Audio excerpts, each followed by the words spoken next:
Bem, meus amados, nós estamos aqui para tratarmos de um assunto no dia de hoje que diz respeito à profecia. Em primeiro lugar, nós queremos dizer que profecia é um dom que vem de Deus. Mas os meus alunos, alguns têm me perguntado algumas coisas que eu resolvi então fazer esse vídeo com esses esclarecimentos que é para a gente poder balizar bem em relação a essa questão de profecia, de profeta, profeta na antiga aliança, profeta na nova aliança. Então vamos lá. A maior de todas as profecias está efetivamente na Bíblia. Não há nada, nem nenhum profeta nos dias de hoje que possa alterar aquilo que está escrito, aquilo que foi escrito por Deus, aquilo que foi a revelação progressiva de Deus na Bíblia, na sua palavra. Então esse é um primeiro ponto. O segundo ponto, os profetas que existiram na primeira aliança, eles eram comissionados por Deus para não só manifestar as teofanias, as manifestações de Deus também aconteciam por intermédio dos profetas. Eles eram a boca de Deus diante dos homens, diante da humanidade. Então, eles, às vezes, praticavam atos sobrenaturais para que as pessoas, em nome de Deus, sempre em nome de Deus, nunca em nome próprio. Nunca. Sempre vinculados a uma ordem do Eterno. Eles exortavam o povo a que permanecessem fiéis e leais ao Senhor. Eles traziam ensinamentos, muitos ensinamentos, mas muitos, inclusive aquilo que diz respeito à profecia. A profeta, quando é de Deus, quando não é de Deus. Então, vejam, os profetas na antiga aliança, eles foram comissionados por Deus para trabalhar num projeto estrutural.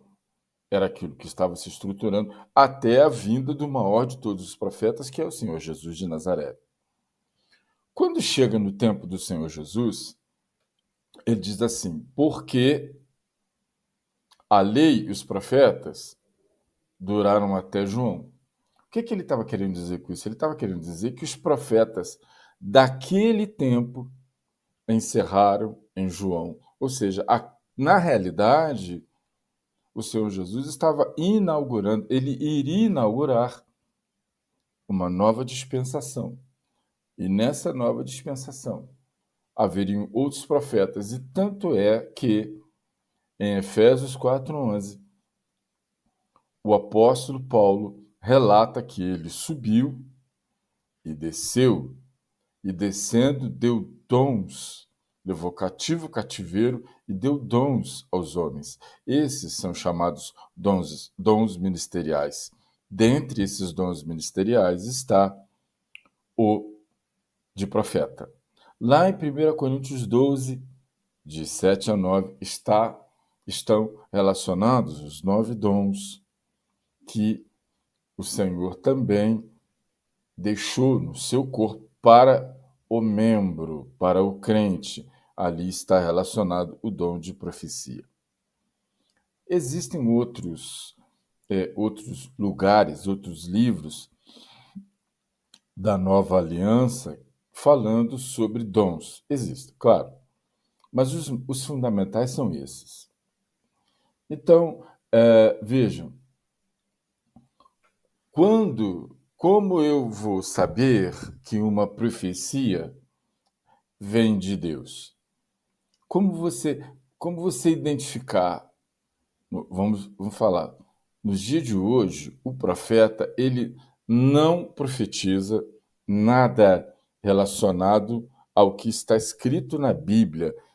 ou seja, não profetiza nada além, nada em contrário, nada que vá contra. É simples, porque o Espírito Santo de Deus não vai se pronunciar, nem se manifestar contrariamente à palavra do próprio Deus. Então, profeta que disser alguma heresia, primeiro, ele não é profeta. Segundo, aquilo não vem da parte de Deus. Simples assim. Mas o que que os profetas da nova aliança fazem? Eles vão trabalhar junto com a igreja. Eles serão boca de Deus para a igreja, além dos mensageiros. Além dos mensageiros. Por quê? Na antiga aliança, você só tinha os profetas. Na nova aliança, você você teve os apóstolos.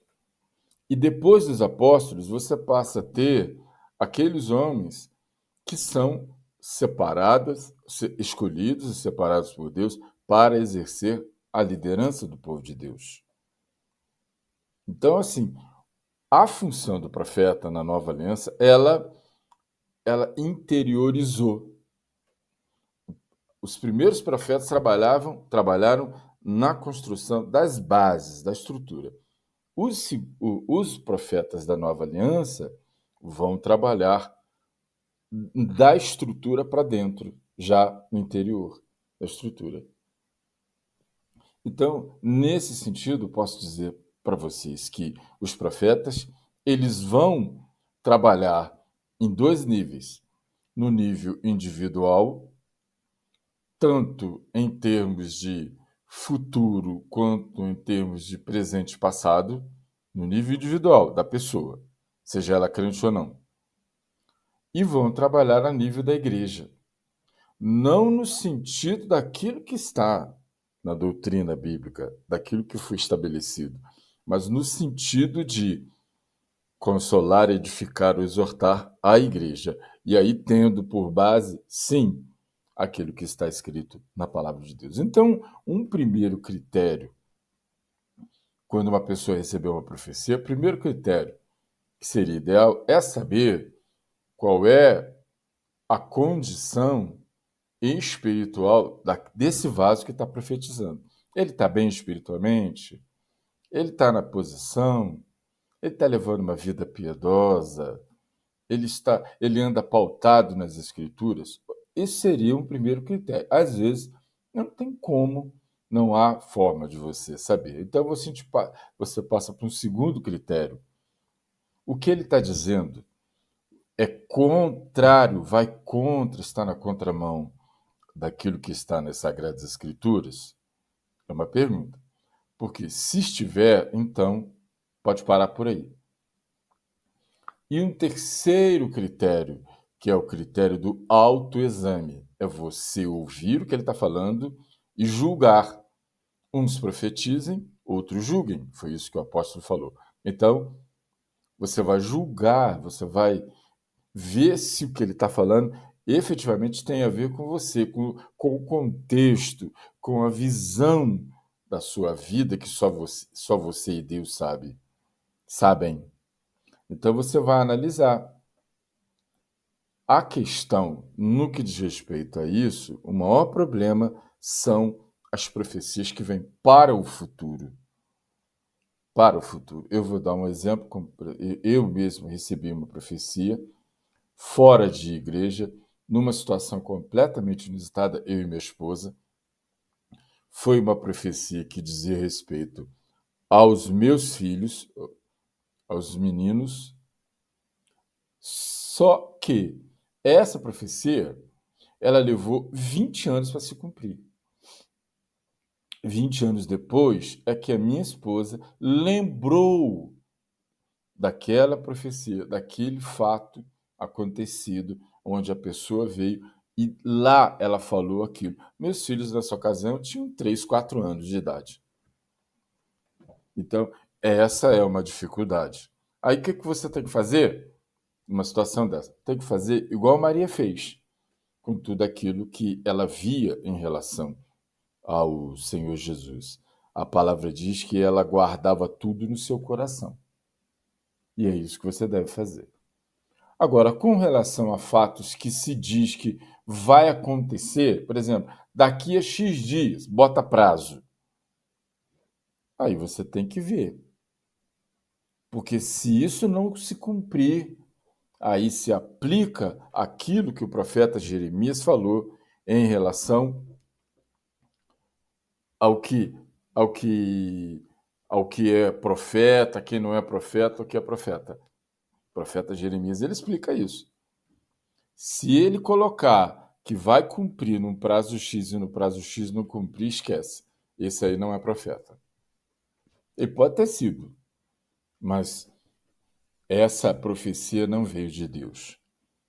Esse é o primeiro, esse é um segundo critério que eu posso dizer, que é o terceiro critério, melhor dizendo.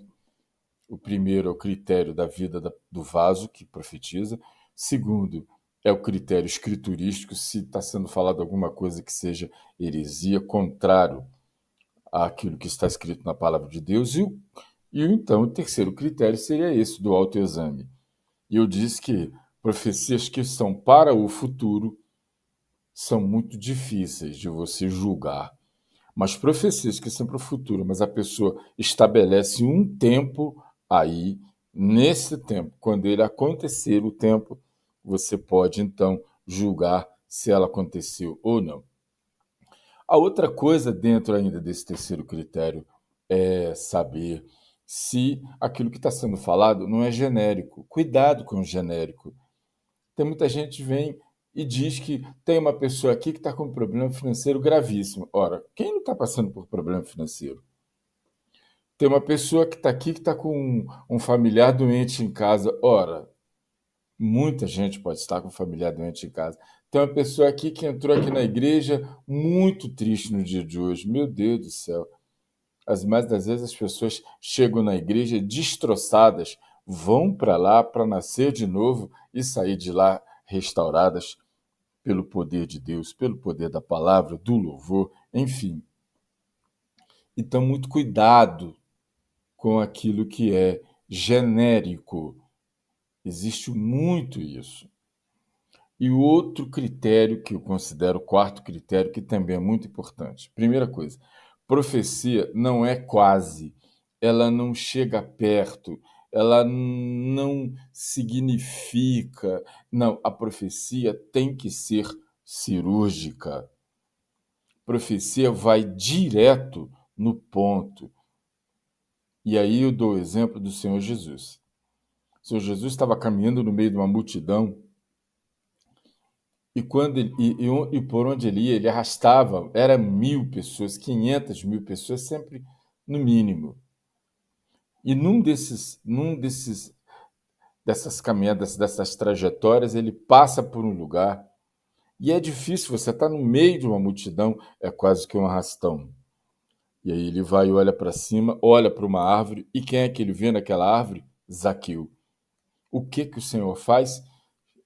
Ele diz: Zaqueu, desce depressa, porque hoje me convém pousar na tua casa. Vejam, o que que nós aprendemos com isso? Primeiro, Deus sabe quem é você. Não é quase, não é por interpretação, não é passando perto, não, é você. Onde tiver 10 pessoas, e se você se chama José, ou seja lá, ele vai te identificar pelo teu nome. E ele vai falar com você diretamente na situação que você está passando de uma maneira que só você pode saber. Então, de novo, a profecia tem que ser cirúrgica. Se não for assim, então é muito difícil você identificar isso. Ok? Deus abençoe a todos. Eu desejo a todos um excelente final de semana. E não se esqueçam, ajudem-nos a divulgar o nosso trabalho. Ajude-nos a divulgar o Didaquê. O Didaquê está no grupo de WhatsApp, o Didaquê está no Facebook e o Didaquê também está no YouTube. Veja, se inscreva nas nossas redes sociais. E se você gostar, por favor, Compartilhe com seus contatos, com seus amigos e com os seus parentes.